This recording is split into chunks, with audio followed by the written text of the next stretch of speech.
bienvenue dans Dédrama. Dans ce podcast, on raconte un ou plusieurs épisodes de vie difficile en dédramatisant ou en tirant des conclusions positives. Et je veux pas vous spoiler, mais Camille m'a beaucoup touchée pendant ce podcast. Je la visualisais, petite fille, quand elle me racontait son histoire. Et j'avais l'impression de voir encore dans ses yeux la fragilité de la petite fille qu'elle était. Une femme avec une grande force intérieure et une fragilité assumée qui nous raconte des choses dures et d'autres très très belles. Je vous présente Camille au micro de Dédrama. Ok, aujourd'hui on est le 14 juin. Je vais commencer par raconter que, tu sais, les gens un peu angoissés et stressés ont toujours besoin de se rattacher à quelque chose. Tu sais, il y a un peu des tocs qui s'installent dans la vie, un peu comme quand tu marches sur un trottoir et que tu entends une voiture arriver au loin et que tu te dis, ok, le prochain lampadaire, il faut que je l'ai dépassé avant que la voiture me dépasse. Sinon, on a tous besoin de se rassurer avec des petits trucs. Et moi, depuis que je suis toute petite, j'ai un truc avec les chiffres. C'est-à-dire que j'associe vraiment les gens à des chiffres que j'aime. Et toi, par exemple, t'es le numéro 3. Et c'est très doux, le numéro 3. Si, et j'adore le numéro 3. Il n'était pas déjà pris avant ? Si, il y a plusieurs personnes qui ont plusieurs chiffres. Parce qu'en fait, ça va de 1 à 9, moi, dans mon référentiel. Okay. Et en fait, je fais des additions. Enfin, depuis que je suis toute petite, les chiffres, c'est quelque chose qui me rassure. Et j'ai un truc avec les dates. Et aujourd'hui, on est le 14 juin. Et mon père est décédé le 14 juin 2014. Donc c'est ouf qu'on se voit aujourd'hui parce qu'on a reporté la date. Mais oui, j'avais pas vu qu'on était... Quand moi, je t'ai dit mardi, je savais pas que c'était le 14 juin. J'ai des frissons déjà. Ça a tout son sens que ce soit aujourd'hui. C'est fou. Ça y est, je l'ai. J'ai la chance d'avoir une paire de pères. Ton papa biologique. J'ai mon papa biologique qui est décédé le 14 juin 2014. Et j'ai depuis 1 an, aujourd'hui, jour pour jour, le 14 juin, mon beau-père, le mari de ma mère, m'a demandé en adoption, sans savoir que c'était le jour où mon père était décédé, le 14 juin. Donc là, on est vraiment à toi qui es folle des dates et des chiffres, c'est quand même... Ouais, enfin folle. Disons que c'est un truc qui me rassure et avec un truc aussi dont j'essaye de me détacher parce que c'est pas bon d'avoir un peu tout le temps des gris-gris comme ça, etc. Mais je trouve ça ouf que ce soit le 14 juin. Non ? C'est clair. Ouais. Oui. Et donc, du coup, l'année dernière, ce même jour, je suis à Montpellier chez mes parents et je prends mon train de retour. J'ai passé 5 jours. Et mon beau-père, je dis encore mon beau-père là parce qu'à l'époque, c'est mon beau-père, vu que c'est le mari de ma mère, part travailler et m'envoie un texto dans la matinée. Je prenais le train à 17h. On s'est dit au revoir parce que je prenais le train à 17h et j'allais pas le revoir. Et il m'envoie un texto pour me dire j'ai besoin de te parler de quelque chose. On s'appelle quand tu arrives à Paris ce soir. Je me dis il m'en a pas parlé pendant ces 5 jours. Peut-être qu'il veut faire une surprise à ma mère, tu vois. Ouais. Genre une surprise, je sais pas. Je me dis il veut que je sois complice dans une surprise pour ma mère ou il veut me parler d'un truc. Mais vraiment, je suis à milieu de savoir de quoi il va me parler. J'arrive à Paris, il m'envoie un texto, bien arrivé, oui, bien arrivé. Il m'appelle et c'était hyper drôle. C'est une personne très pudique, très généreux dans sa bienveillance, dans son amour, dans son écoute. Mais c'est quelqu'un qui parle pas beaucoup. Il est psy, il est docteur en psychologie, il est psy et il travaille beaucoup avec les enfants. Donc, et c'est pas pour rien, il écoute beaucoup, il parle peu. Et donc c'est une personne un peu pudique et je sens dans cet appel qu'au début sa voix est un peu fragile et qui tourne un peu autour du pot. Il me parle d'un tas de choses, il fait un peu des allers-retours, ça fait très longtemps que j'y pense, mais vraiment je vois pas du tout où il veut en venir. Il brode de tour, mais tu sais toujours pas de quoi. Ouais, et puis vraiment il me parle de plein de choses, tu sais, des choses un peu de la vie, le temps qui passe, mais en même temps, c'est très confus et là d'un coup, bim, il le dit, j'aimerais que tu deviennes ma fille. Donc là, tout de suite, j'ai été envahie par l'émotion. Je pense qu'il y a eu un moment de silence l'un et l'autre dans le téléphone. Mon cœur battait à 1000 à l'heure. Je trouvais ça fou et tout de suite dans ma tête, bien évidemment, c'était oui, grave. Mais c'est bien sûr. Les demandes en mariage et les demandes en paternité. Mais alors attends, justement. Et puis on raccroche, un peu émue et un peu sonnée. Je raconte à mon conjoint l'appel téléphonique. Et en fait, là, d'un coup, je réalise qu'on est le 14 juin que c'est le jour où mon père a été retrouvé, enfin, en fait, on ne sait pas quel jour il est mort vraiment, mais en tout cas, sur l'acte de décès, c'est le 14 juin. Il a été retrouvé dans son appartement mort le 14 juin et je l'ai su d'ailleurs le 15 juin, donc le lendemain, le jour de la fête des pères. Donc c'est quand même assez significatif. Voilà, j'étais à Marrakech avec des amis. Je dis à mon conjoint, «Mais c'est fou, enfin, mon beau-père ne sait pas en fait que c'est cette date et je pense qu'il sait pas, peut-être que les dates sont significatives, pour moi» et d'un coup, je me sens, un peu gênée par rapport à mon père. Tu sais, je me dis, Comme si ouais, c'était un pas peu cool pour lui. ouais, je sais que mon père, m'a beaucoup aimée, et je sais qu'il a aussi beaucoup souffert de m'avoir mal aimée, mais parce que c'est une personne qui a beaucoup souffert. Je l'ai compris avec le temps, avec mon travail aussi, on allait voir un psy depuis 11 ans. Heu, mais donc voilà, donc première réaction, je me dis: «Oh là Un là, peu le de 14 culpabilité. juin, ouais, c'est chelou».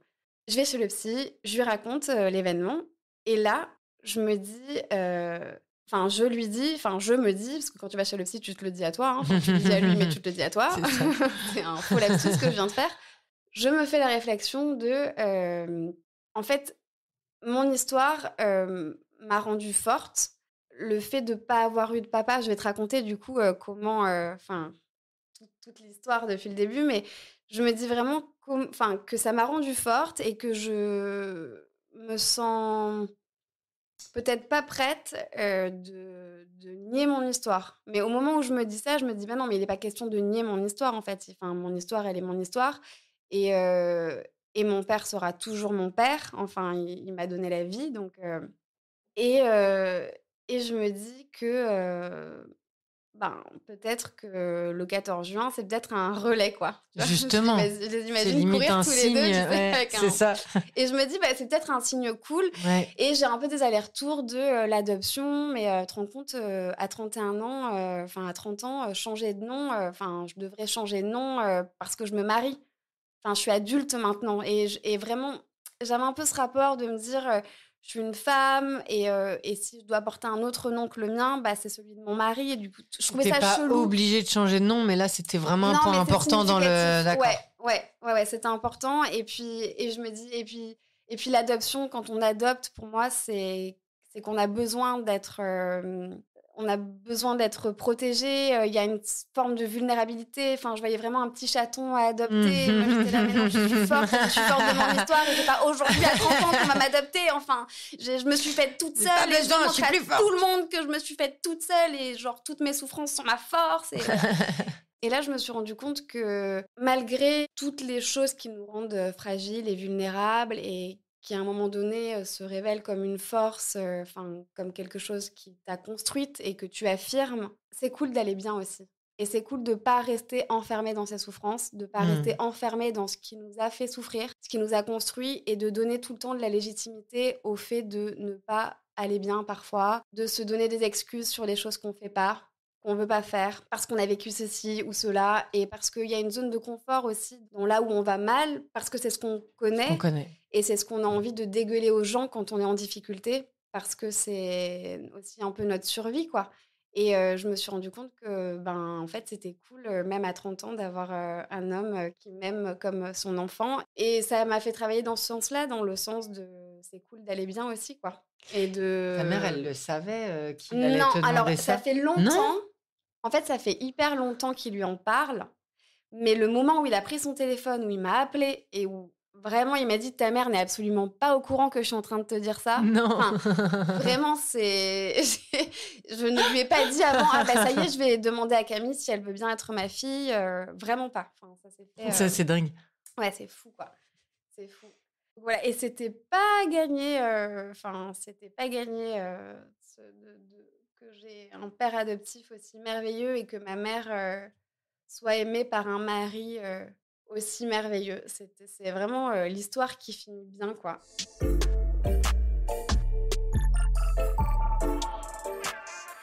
Mon grand-père était patron d'une discothèque à Narbonne et ma mère vivait dans l'appartement au-dessus. Elle avait 17 ans. Mon père était DJ dans cette boîte de nuit. Il avait 3 ans de plus qu'elle. OK. et ma mère est tombée amoureuse du DJ. Donc, Classique. donc ils se sont sortis ensemble. À 18 ans, elle est tombée enceinte, ils se sont mariés. À 20 ans, ils ont divorcé. 18 ans, c'est enceinte de Enfin, toi? peut-être, attends, je me trompe un peu sur les a ouais, elle tombe enceinte de moi. Enfin, bref, en 4 ans, ils se sont mariés, ils ont fait un enfant, ils ont divorcé. D'accord. Ma mère s'est retrouvée, toute seule, en charge, de moi et de sa sœur. J'ai une tante qui a mon âge, c'est-à-dire qu'on a 9 mois d'écart, donc quand, ma grand-mère, donc sa mère, accouchait de ma tante, ma mère tombait enceinte, tu vois? Ah d'accord, OK, ça y est, c'est bon, je l'ai. Bon, ça, c'est une parenthèse de parenthèse, je suis en train de digresser, mais donc ma mère, s'est retrouvée, avec, moi sous le bras. Le beau-père de ma mère, donc mon grand-père, le mari de ma grand-mère, est parti en prison. Il a fait 10 ans de prison, et ma grand-mère est partie en prison parce que c'était sa femme et qu'elle était du coup complice. Pour des histoires via la boîte de nuit?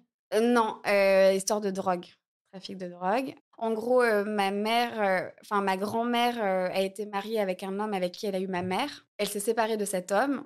Elle a rencontré son mari avec qui elle a eu, la petite sœur de ma mère. D'accord, OK.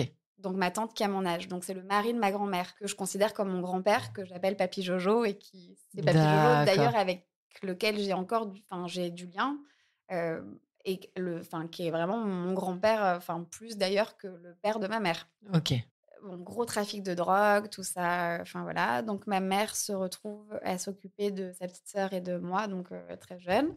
C'est vraiment pas utile dans l'histoire, je sais pas pourquoi je raconte ça, mais je le raconte quand même. C'est déjà, tu le racontes parce que c'est assez original. Ouais, Qui c'est peut dire: original, ouais, «Mes ouais, grands-parents en ouais, zonzon pour un trafic ouais, de drogue». On ouais. est tout de suite dans une série Netflix là. J'ai pas trop de souvenirs, bah, j'étais vraiment bébé, hein, j'avais, 2 ans, quelque chose comme ça là, quand, tout ça est arrivé. Voilà, ma mère rencontre un homme, qui est mon premier beau-père, Lolo, que j'aimais énormément, et qui a disparu du jour au lendemain. Ils se sont séparés, donc j'ai plus jamais revu Lolo. J'ai pas trop de souvenirs de mon père à cette époque. Je crois que je le voyais presque pas. Les premiers souvenirs que j'ai de mon père quand je suis petite, c'est de le voir, quand, je vais en vacances chez mes grands-parents paternels. Voilà, donc je vois mon père, en allant à Narbonne, chez mes grands-parents et puis, je vis donc toujours avec ma mère.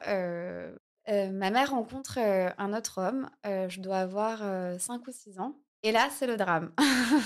Elle rencontre un homme de 25 ans de plus qu'elle. Pervers narcissique, mais tu sais, pas pervers Ah, narcissique comme quand tu dis: «C'est une expression», non, mais le mec, c'est trop un pervers le narcissique. vrai, Le vrai le pervers terme médical. narcissique, ouais, exactement. Donc de 25 ans de plus qu'elle, ma mère, très jeune, qui gère comme elle peut tout, vulnérable, qui a aussi une enfance, très difficile. Du coup, ma mère, complètement, Sous emprise? aveuglée dans ouais, sous son emprise exactement, enfin, on se retrouve à aller vivre chez lui dans une maison, immense, mec, blindé de fric, enfin vraiment on change de vie, ma mère et moi, donc ouais, une maison immense avec une piscine intérieure, enfin tu sais vraiment ce truc.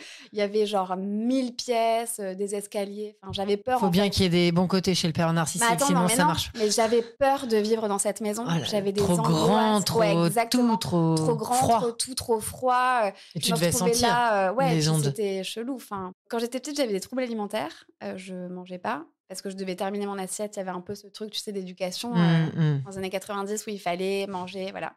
Donc je mettais tout dans ma bouche et j'allais dans les toilettes et je recrachais ou bien alors je partais à la sieste vraiment avec ma nourriture, dans un coin de enfin, En c'était hamster. et ma mère galérait avec ça. En Vraiment, j'avais des troubles alimentaires, enfin, je ne mangeais pas et je mettais 4 heures à table, je triais tout dans mon assiette, enfin, c'était l'enfer. Donc je me retrouve, un peu donc sous, l'autorité de cet homme qui, du coup, quand, je mangeais pas, m'enfermait dans la cave, dans le noir avec mon quoi? assiette et qui me laissait sortir de la cave dans le noir uniquement quand j'avais Oh! fini mon assiette. Oh mon Dieu! Parce qu'il À quel s'arrachait âge les là? cheveux, et là, j'avais, 7 ans. Voilà, bon, sans te parler, des disputes où au milieu de la nuit, ma mère me prenait sous le bras, dans la voiture, On y va. ouais, et où il foutait toutes nos affaires dehors, au milieu de la nuit, enfin, c'était Donc c'était up and down, et par ouais, moments ça allait très bien, j'imagine, et par ouais, moments moi j'ai pas, de méga bons souvenirs, j'étais, beaucoup, dans ma tête, quand j'étais petite, j'avais vraiment un monde parallèle, donc j'étais plutôt dans mon monde. pendant les vacances scolaires, je pars chez mon père. Dans mon souvenir, c'est la première fois que je vais aussi longtemps chez mon père. Donc là, mon père ne vit plus à Narbonne, il vit à Carcassonne et j'ai vraiment le souvenir d'avoir, du contact avec mon père en allant chez mes grands-parents, donc d'avoir vraiment ce truc sécurisant, tu sais, de la maison, familiale dans laquelle, mon père a grandi et puis avec mes grands-parents avec lesquels je me sens en extrême sécurité et cetera. C'est un peu un socle, cette maison d'ailleurs, cet endroit, chez mes grands-parents et là, j'ai vraiment le sentiment que c'est la première fois que je vais passer autant de temps avec mon père qu'avec mon père, loin de chez mes grands-parents puisque c'est à Carcassonne. Mon père travaille la nuit dans des bars, enfin, dans des boîtes de nuit. Donc la nuit, je suis toute seule, DJ encore ou pas? Je me rappelle pas, je pense qu'il faisait du service, du bar ou mais où il sortait, je sais même pas s'il travaillait vraiment, j'ai pas mais je sais que je me réveillais le matin et que lui, il rentrait, il faisait after, à la maison et qu'il me collait devant un dessin animé, tu vois, avec des céréales. Mais la nuit, je me réveillais, j'étais toute seule, dans et j'avais très peur, enfin et puis j'étais très angoissée, j'avais peur de tout quand j'étais petite, enfin, j'étais, ouais, hyper angoissée. Donc je me retrouve, chez mon père et je vois bien que mon père, m'aime, que c'est vraiment un papa aimant, mais j'ai hyper peur. Je me sens en insécurité tout le temps, je veux ma mère, je suis fusionnelle de ma mère et je sais pas ce qui s'est passé. Je sais pas comment ma mère vient me voir pendant ses vacances à Carcassonne. Elle me prend de chez mon père et on va au McDo. Je prends une glace et elle m'annonce 2 choses. La première, c'est que, dans la voiture, il y a quelques jours, elle a mis toute ma chambre, dans la voiture. Elle a chargé tous mes jouets, mon coffre à jouets, mes fringues, mes peluches et mes cassettes vidéo. Je collectionnais les cassettes VHS Walt Disney et j'avais une collection impressionnante. Vraiment, je m'identifiais à cette collection tant c'est le premier truc que je devais dire aux adultes et moi j'ai tant de Disney, enfin vraiment j'avais une grosse collection et là me dit ma mère: «Je me suis fait casser la voiture, donc tu t'es fait voler tes affaires», enfin, genre les cassettes vidéo ont été volées. Elle me dit que toutes les affaires qui étaient dans la voiture, il en reste, elles sont là et elle va les déposer chez mon père et je vais pas retourner dans mon école et je vais rester chez mon père pour toujours. Je vais rester vivre chez mon père, donc je suis Sans partie elle, du coup? sans elle. Donc je vais pas retourner dans l'école où il y avait mes copines, où j'ai dit: «Ben, bisous, bonnes vacances». Je En milieu d'année scolaire, je pars en vacances. Enfin, pendant les vacances, je pars chez mon père en vacances et je me retrouve chez mon père dans cet endroit qui me fait peur avec toutes mes affaires. Mon père me scolarise dans une école à Carcassonne. Je finis l'année dans cette école. Mon père rencontre une femme. On part vivre chez elle. Je suis scolarisée dans une autre école l'année suivante. En milieu d'année, on déménage avec cette femme, on retourne à Narbonne dans une, cité HLM. Donc en milieu d'année, je rechange d'école.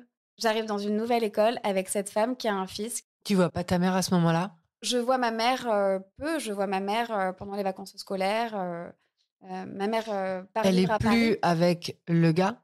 Elle se sépare et c'est pour ça qu'elle me laisse chez mon père, D'accord. parce qu'elle a nulle part où aller et que, C'est pour elle est en totale insécurité, qu'elle ne sait pas se gérer. Ma mère ne connaît pas mon père. Ma mère connaît l'homme qu'elle a aimé quand elle avait, 17 ans en boîte de nuit, mais enfin si, bien sûr, c'est honteux ce que je dis de dire qu'elle le connaît pas. Bien sûr qu'elle le connaît, mais non, mais il a elle changé, ne il était connaît pas jeune. tout Oui, connaît pas et l'homme. elle se doute de choses d'avant, mais elle est pas sûre, je pense et en tout cas, elle se dit: «C'est quand même son père, enfin, il doit gérer, enfin, c'est le père de Camille, je vois pas pourquoi, donc ben, en confiance, elle me donne, du coup, à mon père, quoi et en fait, mon père est alcoolique. Je m'en rends pas compte, je sais pas ce que c'est que d'être alcoolique, mais je remarque quand même que, le matin, il se réveille, tard et il tremble et dès le matin, il boit du rosé. Tu sais, les bouteilles en plastique de rosé, la villageoise, là, ou les cubis? Mmh. Hem Voilà, c'est ce qu'il boit. C'est de l'alcool, de mon père. C'est, ce qui l'a tué. Il est avec cette femme, dans cette tous les 4 avec, le fils de cette femme, dans cette cité HLM. Ils se disputent énormément, ils se battent, violemment, une nuit, je me réveille, les flics sont dans l'appartement, elle lui a mis un coup de couteau dans les testicules. Je vois mon père avec le caleçon déchiré, du sang partout, qui hurlait dans la cage d'escalier. Les voisins sortent. Les voisins d'en face avaient 2 chats, et ils nous adoraient, Hugo et moi. Ils viennent nous chercher. ils nous donnent un coca, je crois, ou un truc au milieu de la nuit. Ils sont genre trop gentils et je suis terrorisée de cette violence et de ces cris et je comprends pas et enfin, je raconte cette anecdote parce que c'est celle qui me vient, mais ils se disputaient, tout le temps. Ils se battaient vraiment, à sang. Ils s'envoyaient des objets, il y avait des choses, cassées tout le temps chez moi. Au bout d'un moment, elle part avec son fils et elle va dans un foyer de jeunes femmes, carité, Je me retrouve, seule avec mon père qui dort beaucoup. Donc du coup, je vais à l'école, avec, toute seule, et il y a plus Hugo et j'ai peur et je suis en insécurité. Heureusement, j'avais une amie qui s'appelle Soukaina qui avait énormément de frères et sœurs. J'étais amoureuse de tous ses grands frères et on jouait, et on passait notre vie en bas, tu sais, il y avait une aire de jeu, enfin, c'était un peu et à un moment donné, ce quartier a été, un cocon, très rassurant. Vraiment, j'ai rencontré des gens, j'ai eu des amitiés très fortes à cette période de ma vie. J'avais pas d'amis avant, quand, enfin ou peu, enfin j'étais beaucoup dans mon monde et je parlais pas et c'est un peu les premières années là, cette époque, je me suis sentie, concernée par la valeur de l'amitié, où j'ai vraiment eu des amis quoi, vraiment. Donc, petite dédicace à cette meuf, Soukaina. Je pense qu'elle écoutera pas le podcast mais, On dirait qu'à hem chaque fois, tu as réussi à trouver un repère pour t'en sortir, pour être bien. Ouais, Tu arrives bah, à la toujours survie trouver en une fait, solution, la quoi. survie je pense, la Ouais. survie, je pense que ouais.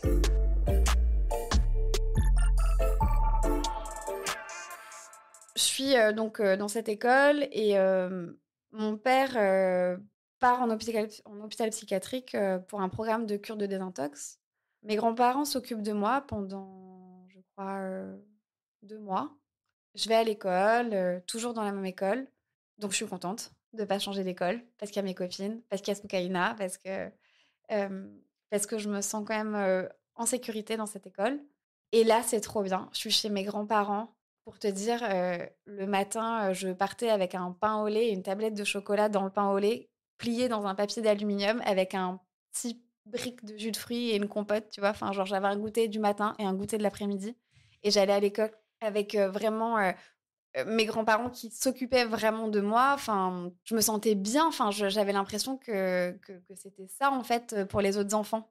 J'étais un peu en dehors de ça parce que je l'analysais et je trouvais ça hyper agréable et j'étais un peu, tu sais, dans un petit jeu. Je jouais vraiment, du coup, à la petite fille modèle, quoi. Tu sais, il y avait un peu ce truc de je Pour sais pas honorer ce dont ouais, ce dont tu bénéficiais, quoi. mais grave et je me sentais bien et j'ai adoré, cette période-là, chez mes grands-parents, Alors c'est que 2 mois, mais quand tu as, 8 ou 9 ans, 2 mois, c'est énorme, en fait, sur une année scolaire, c'est beaucoup. Enfin, je vivais chez eux, Entre-temps, mon père, on pense que ça va mieux, que voilà. Il décide de déménager puisqu'il se sépare avec la femme, la fameuse femme, enfin voilà. Donc on change d'appartement, je rechange d'école, mais à la rentrée, donc je fais une vraie rentrée dans une école.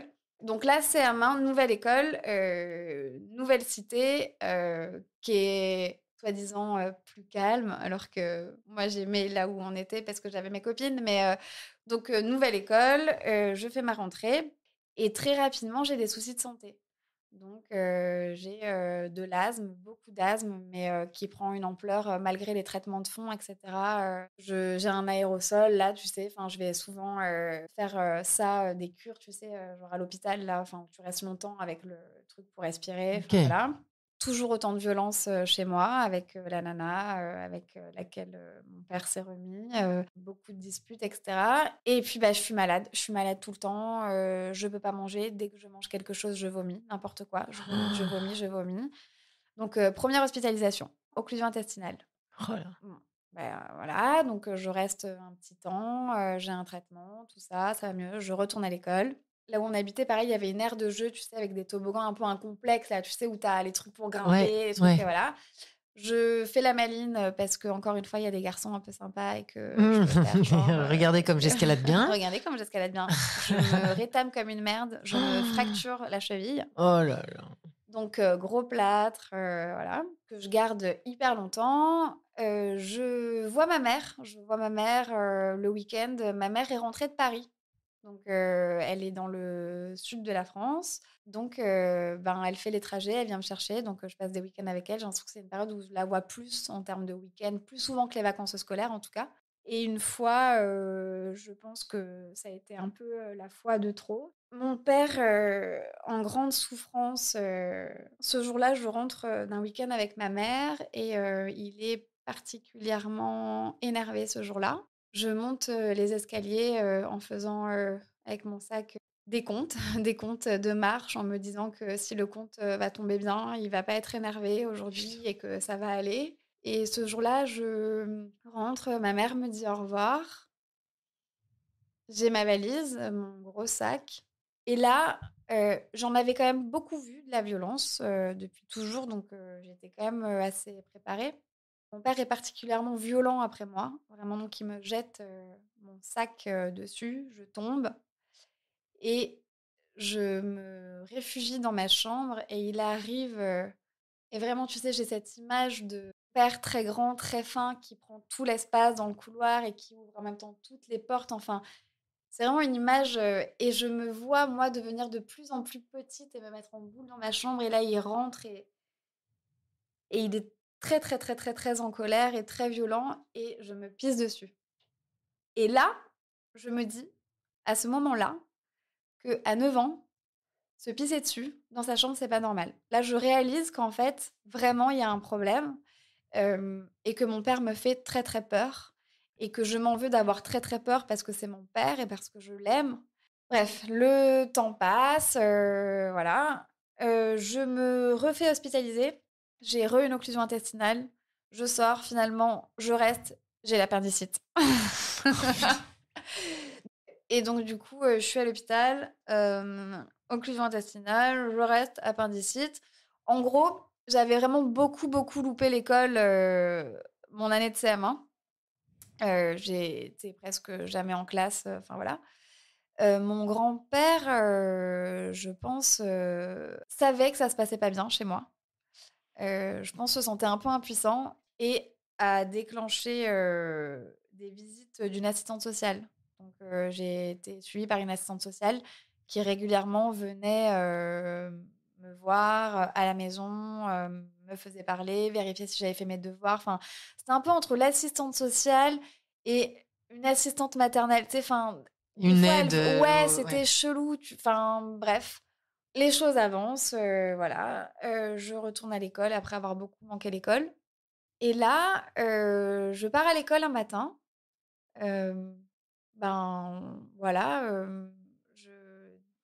je crois que mon père était en train de dormir, donc je passe la tête dans sa chambre, «Bisous papa, ce soir papa» et je pars avec mon petit cartable et j'arrive à l'école, je fais ma journée d'école et le soir, à 16h30 ou 17h, je sais plus à quelle heure je sors de l'école, je vois ma mère devant le portail de l'école et vraiment je trouve ça fou, quoi, parce que j'étais pas au courant, enfin, je trouve ça fou et en fait, elle était là avec sa voiture chargée de toutes mes affaires et je n'ai plus jamais revu mon père et à ce moment-là, j'ai, 10 ans. à peine 10 ans. Donc je retourne vivre chez ma mère, donc là où elle avait réemménagé, tu sais, dans le sud. Mmh. Hem, voilà, je finis, pas l'année scolaire, c'était presque la fin de l'année, mais c'est négocié avec l'école, de là où j'habite que c'est OK pour me prendre en CM2, qu'il va falloir s'accrocher parce que j'ai presque pas fait de CM1, que j'ai beaucoup manqué l'école et que et je suis chez ma mère, je sais pas comment je me sens à ce moment-là, je sais pas vraiment comment j'ai vécu cette période. Là, aujourd'hui, je pourrais pas te dire, si, quoi ou qu'est-ce. Je reçois une carte, octobre suivant pour mon anniversaire. Donc je suis scolarisée en CM2, à l'école d'à côté de là où je vis et la carte dit: «Joyeux anniversaire ma fille que j'aime. Papy est mort et moi j'ai la cheville à l'envers. Oh Rien là! ne va ici. Dis papa qu'il t'aime».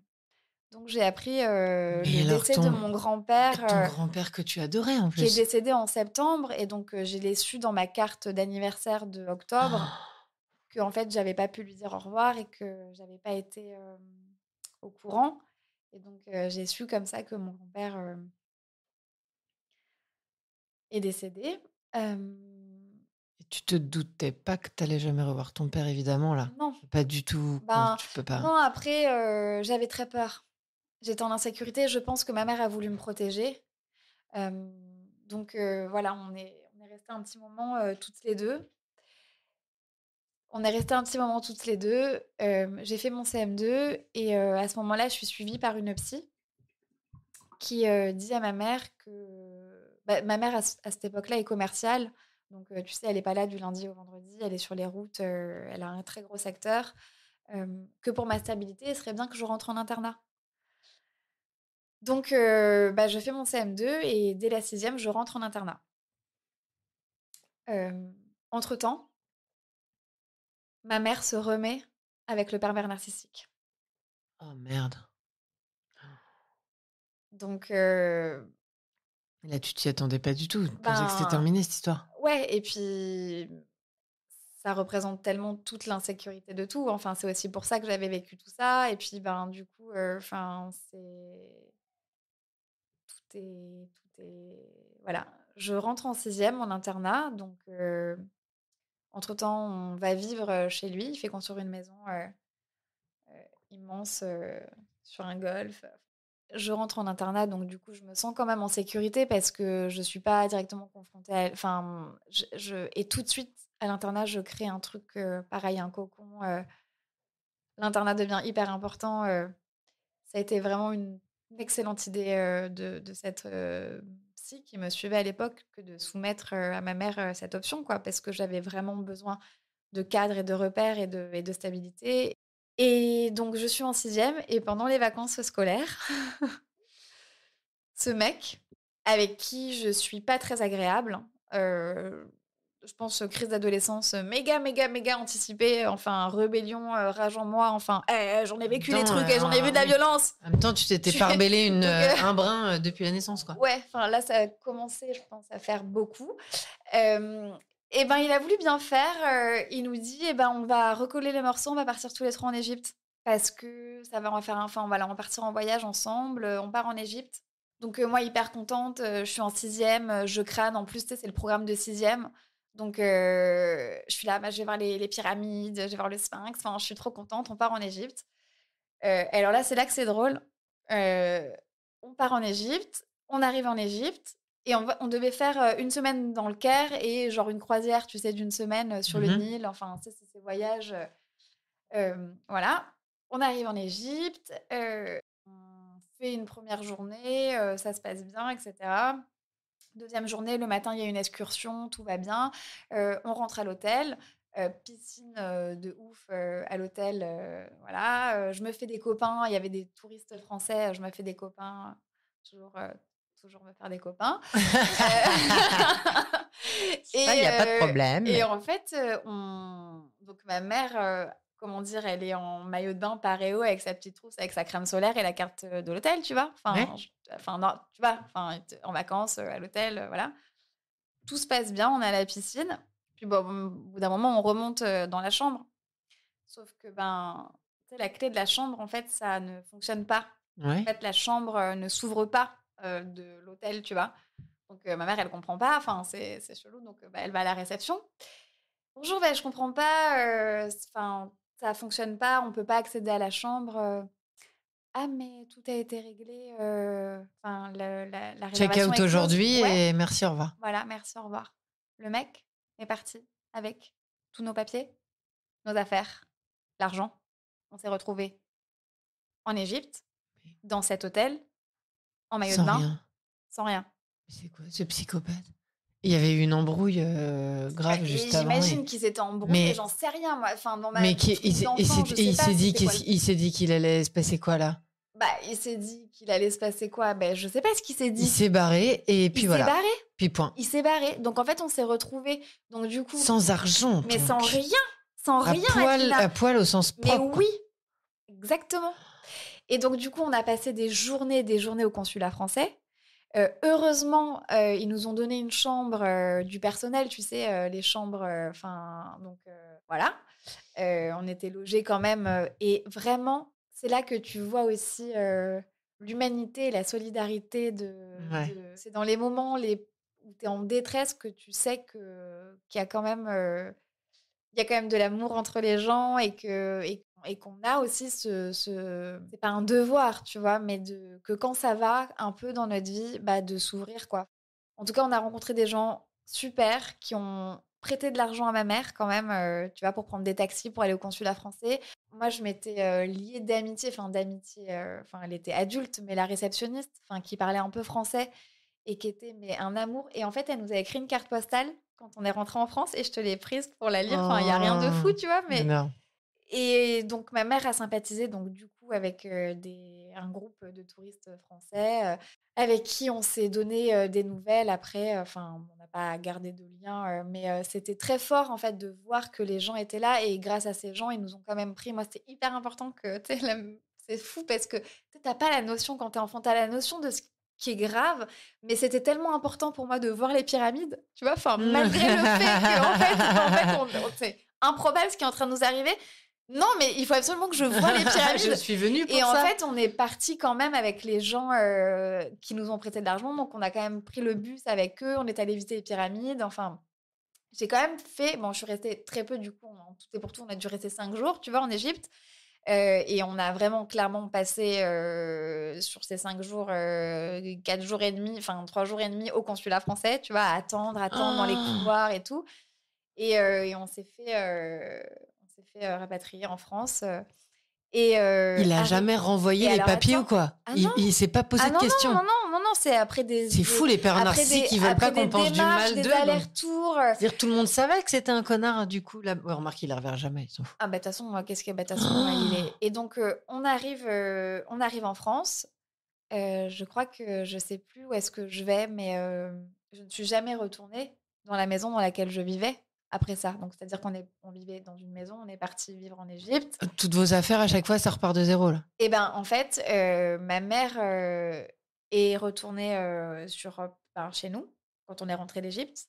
Ma mère est allée seule là où on vivait et il avait mis toutes nos affaires dehors, il avait fait changer les serrures et on l'a plus jamais revu. Ma mère a récupéré nos affaires, elle a trouvé, une maison, un appart, enfin voilà, enfin bon bref, voilà, je te passe des détails, Fou. mais ouais, Conclusion, fou. ne jamais retourner avec son ex. Ouais, je pense que ça fait un bon ouais, Waouh! ouais, ouais.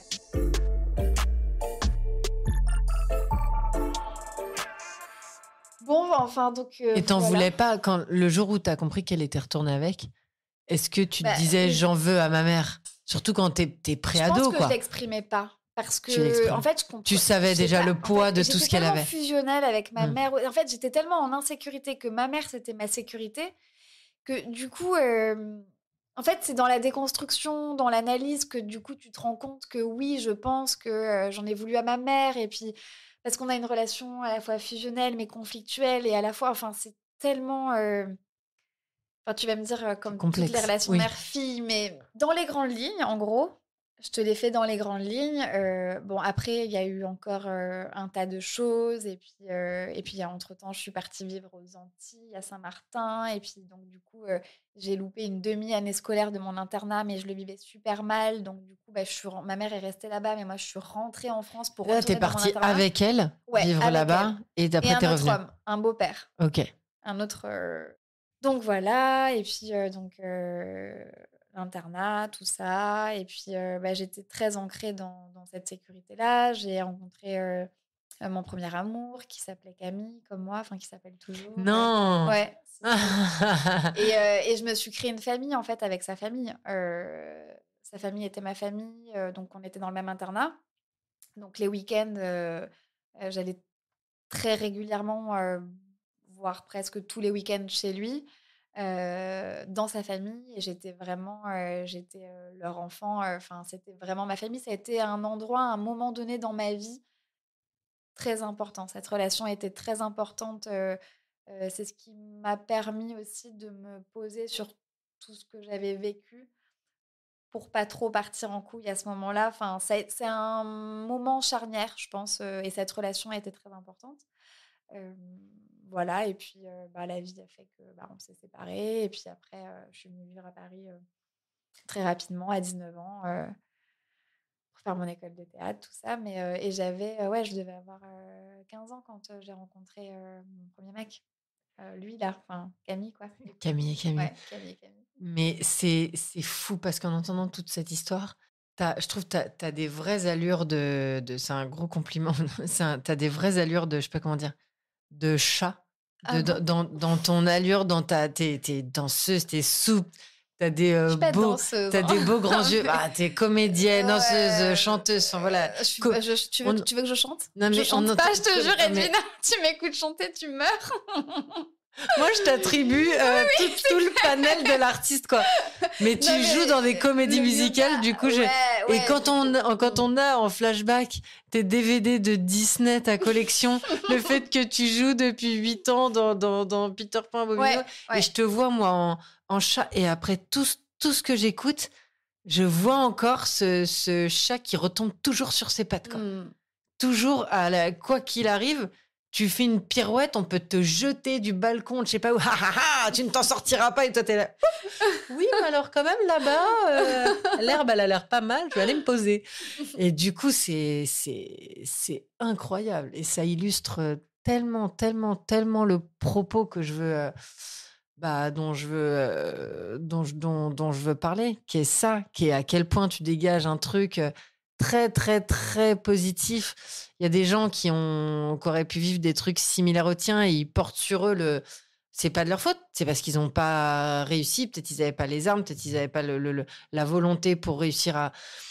Et ils portent sur eux des trucs qui sont malheureusement négatifs et ça se sent. Et on sent le poids. Et la première fois que on se l'est dit, on s'est croisés, on a fait waouh, on sent une énergie, on sent quelque chose. Et c'est fou de se dire, enfin, c'est dingue. J'ai envie de dire bravo, mais c'est qui tu es, c'est comme ça. Et à quel point tu vas toujours trouver, et même après, comme tu t'es construit, enfin après, on aura envie de poser 1 milliard de questions, mais ça, de toute façon, on le fera en off pour aller encore plus loin. Mais c'est bon, t'as dû voir dans mes yeux, j'aurais de pleurer 5 fois. Et c'est tellement beau de voir après comment t'évolues et de voir, on voit quoi, qu'en fait, tu l'as en toi d'être une battante. J'ai l'impression que tu te rends même pas. Enfin, c'est tellement inné. T'es pas en train de vivre un combat au jour le jour. En fait, j'ai l'impression que là, je t'ai raconté, c'est un peu dans les grandes lignes des trucs, des moments, mais en fait, il y a eu tellement aussi de rencontres. Enfin, le théâtre, parce que, enfin, voilà, le théâtre m'a sauvé la vie. Enfin, vraiment, j'ai rencontré 2 profs de théâtre qui, à un moment donné, quand ma mère, après mon père, j'ai fait du théâtre. Ma mère m'a inscrite dans un atelier de théâtre et j'ai eu de la place pour m'exprimer et j'ai eu de l'amour dans le regard de 2 adultes qui étaient mes 2 profs de théâtre et ça m'a donné envie de me dépasser encore plus. Et c'est là aussi où on se dit, mais l'amour, c'est le tout pouvoir de tout, en fait. Enfin, vraiment, tu peux, genre, déplacer des montagnes avec l'amour. Juste pour dire à quel point les rencontres que j'ai faites ont été salvatrices et m'ont, clairement, j'ai pas peur de le dire, sauvé la vie. Donc, il y a effectivement ces profs de théâtre où vraiment le théâtre a été un refuge, le plus beau des refuges. Hem Mais et tout ça pour dire à quel point les rencontres sont importantes et je voudrais juste dire que j'ai commencé une analyse il y a 11 ans, hem, qui a été c'est ce qui me rend le plus fière de tout ce que j'ai pu faire dans ma vie parce que vraiment, c'est, la meilleure des formations, tant, dans un aspect professionnel, dans le mien en tout cas en tant que comédienne, que dans ma vie, enfin, c'est étroitement lié, hein. C'est un vase communicant, hein, le métier qu'on a choisi particulièrement peut-être, nous. Enfin, les métiers à vocation, j'imagine, mais je parle du mien parce que forcément, c'est ce que je connais et c'est le parallèle que je fais, mais hem et c'est mon beau-père, enfin, mon père adoptif qui m'a donné le contact de cet analyste qui, qui a su, correctement m'écouter, que je trouve, brillant, sensé et intelligent et avec qui j'ai fait un travail incroyable. Vraiment, je suis tellement fière de ce travail, je suis tellement fière de tout ce que de tout ce que je lui ai dit et de tout ce que je me suis dit. Donc, tout ça pour dire qu'il y a vraiment ce truc de rencontre, et que, bah, ça n'a pas été facile et que je pense que, tout ce que j'ai là, aujourd'hui, hem, c'est certainement, ce que n'a pas eu mon père. Et je peux pas, je peux pas ne pas, être attentive à tout ça. Hem, c'est, une personne qui a manqué énormément d'amour et je n'ai pas manqué d'amour. J'ai vécu, dans beaucoup d'insécurité, de violence, mais j'ai aussi eu beaucoup d'amour, et voilà. Et mon père était, une personne alcoolique, mais il n'était pas que ça. Il n'était pas, un alcoolique, mort à 46 ans tout seul dans son appartement. Il était, une personne hypersensible et incompris et je pense, dans un monde, dans lequel il n'a pas su, exprimer sa souffrance. Il n'a pas été suffisamment aimé et je ne cherche pas à légitimer, quoi que ce soit. Mais, c'est juste une personne qui a beaucoup souffert et je veux pas, moi, rester T'as dans pas un ouais, d'animosité et non. c'est ça et c'est super pour toi aussi. Et pour lui et pour toi. Tu vas me Ouais. lire cette lettre? Alors en fait, c'est pas une lettre, je voudrais juste te dire que du coup, mon beau-père m'a fait cette demande le 14 juin, de vouloir, m'adopter. Du coup, c'est une procédure, tu sais, enfin, c'est au Ouais, tribunal des familles, enfin, c'est compliqué. tout un bordel, hein. C'est pas genre juste tu vas signer un papier chez le notaire et on n'en parle plus. Non, non, il faut prouver, hein, il faut prouver que, le lien, la complicité, les moments vécus, enfin, il faut prouver, il faut donner des photos, D'accord. enfin, c'est une vraie démarche, hein, qui peut prendre, beaucoup de temps. Là, j'ai le dossier devant moi.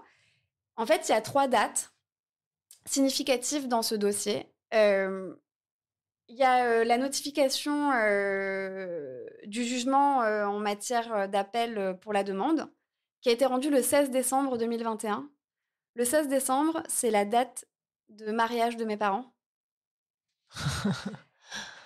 Hem, donc encore une fois, la demande de mon beau-père a été faite, le 14 juin. On a, dans la foulée, déposé un dossier et ensuite, c'est eux qui, le jour où ils peuvent, enfin, tu sais, tu as le dossier, tu le déposes et puis après tu n'as plus, le pouvoir entre tes T'as mains. plus la C'est eux main qui sur le les font. dates, c'est eux qui. La requête a été, déposée, donc j'ai le papier, officiellement, au tribunal avec, tous les éléments et les pièces, pour constituer le dossier, le 7 octobre 2021. Le 7 octobre, c'est la date de naissance de mon père Putain. et la dernière, date, de jugement, avant que le libéré soit fait et communiqué le 16 décembre, le procureur de la République a donné son avis par tampon, donc à la chambre au tribunal judiciaire de Montpellier, le 18 novembre, la date, de naissance de ma mère. Voilà. C'est les 3 dates qui sont inscrites dans ce dossier Mariage, décès, naissance de lui et et du coup, naissance de... bah, je me suis dit que, ouais, qu'il y avait un vrai relais là, de mon père, et mon père adoptif, que du coup, il y avait un relais, bah, un vrai relais, de «C'est OK». Alors peut-être que je me l'approprie cette validation de mon père, mais en tout cas, j'y crois j'ai plein de cartes. Juste, j'ai un mot.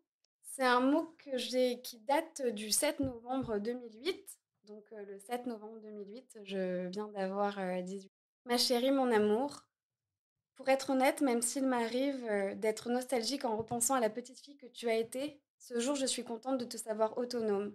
Je suis le cœur léger car je suis très fière du parcours sur les chemins de la vie que nous avons foulés vers la joie, le chagrin, les bosses, les trous qui parfois nous font se casser la figure, mais l'amour que nous nous portons nous a toujours remis sur le droit chemin. Alors, bien sûr, la route est encore longue, mais un jour prochain, avec ton petit baluchon, toi aussi, tu partiras à la conquête de ta vie. Sache que si tu te perds, la lumière de mon cœur te guidera. Bon vent, ma fille, mon enfant, mon tout. Je t'aime, maman. Ouais, tu m'as tué aujourd'hui, toi. Oh là là, Voilà. on voit ton côté un peu poète qu'on ressent en ta maman, c'est fou là. Chaque mot, c'est choisi. Putain, un grand J'ai manqué merci, de tout, mais pas merci. d'amour. Merci à toi, Edwina. Merci 1000 fois de m'avoir confié ça. Merci de m'avoir entendu. Et ce sont des larmes de très, très, très positives. Des larmes Je suis positives. très heureuse de t'avoir partagé mon histoire. Je ne pouvais pas la raconter à une meilleure personne que toi, vraiment. C'est vrai que le jour où on s'est vu pour la première fois chez Aux Éclats le lieu, je venais te donner un cours de yoga. Je venais juste de recevoir le compte rendu, la décision d'adoption. Et tu es du coup la première personne à qui j'ai partagé cette nouvelle. Et je suis hyper heureuse de te raconter toute l'histoire aujourd'hui. Et à ce moment-là, j'étais en train de songer à la création du podcast. Et voilà, et on peut dire ce qu'on veut, mais entre tes dates et tout ce qui se passe, les synchronicités, à un moment donné, on peut pas, Ouais, on peut ne pas y croire, oui. on peut pas les ignorer. Oui. Donc, mille merci. Ça réveille plein de choses quand on a une fille et qu'on a peur de mal faire et tout. Voilà. Ça rassure de savoir que peut-être que même si on fait mal ou on fait pas forcément les bons choix, bah en face, il y a un enfant. J'espère que ma fille sera comme toi. Avec tout l'amour que tu lui donnes, rester. encore une fois, c'est vraiment la note finale. C'est tant qu'il y a de l'amour. Tu as tout dit et t'as tout dit. Merci Merci à toi, merci Edwina. 1000 fois ma beauté. Merci d'avoir écouté Des Dramas. Alors j'ai été très touchée pendant l'enregistrement de ce podcast. J'ai permis à Camille de pouvoir se réécouter et elle tenait à clarifier ses propos. Et je pense que c'était important de lui redonner la parole après coup, à froid. Car quand on parle de sujets aussi profonds, on a toujours la sensation de ne pas utiliser les bons mots. Donc je vous laisse avec Camille à nouveau. Mon père a commencé à boire lorsqu'il avait 14 ans pour s'anesthésier. Ma mère s'est battue seule comme elle a pu. Je dis pas franchement les mots de viol et attouchement sexuel qui concernent mes deux parents durant leur enfance, mais je trouve très important d'y revenir pour les dire, comme pour libérer une parole qui n'a pas suffisamment été entendue, que ce soit par l'entourage familial ou par la justice. Mon histoire à moi a été dessinée sur toutes ces pages froissées, ce qu'on appelle en ricochet. J'ose pas franchement non plus dire les mots qui m'ont longtemps fait peur, notamment sur la violence physique et morale de mon père sous l'emprise de l'alcool, par défense, par pudeur, et parce que c'est plus facile de contourner le fond en mettant l'accent sur des détails de forme. Notamment lors de l'épisode du retour de week-end, la fameuse fois de trop, une des plus violentes, celle qui déclenchera l'alerte au directeur de l'école, un suivi plus rapproché de l'assistante sociale, mais surtout un arrachement, un adieu sans crier gare, sans un au revoir à mon père. J'en parle librement aujourd'hui, mais force est de constater que je contourne encore certains mots. J'ai à cœur de préciser aussi, parce que ça a du sens pour moi, que lorsque je parle de mes grands-parents paternels, il s'agit en réalité de mon grand-père et de sa deuxième femme. Mon père a très peu connu sa mère. Et comme tu me redonnes le micro, j'ai envie de dire que c'est pas parce qu'on fait un travail de déconstruction et de reconstruction qu'on efface une partie de son histoire. C'est justement mieux la comprendre pour en faire quelque chose qui nous rend fiers. Ce travail-là, il distribue des feuilles blanches pour écrire la suite, celle qu'on décide en fait. La détermination est active là où le déterminisme est passif. Merci Camille et à très vite dans Des Dramas.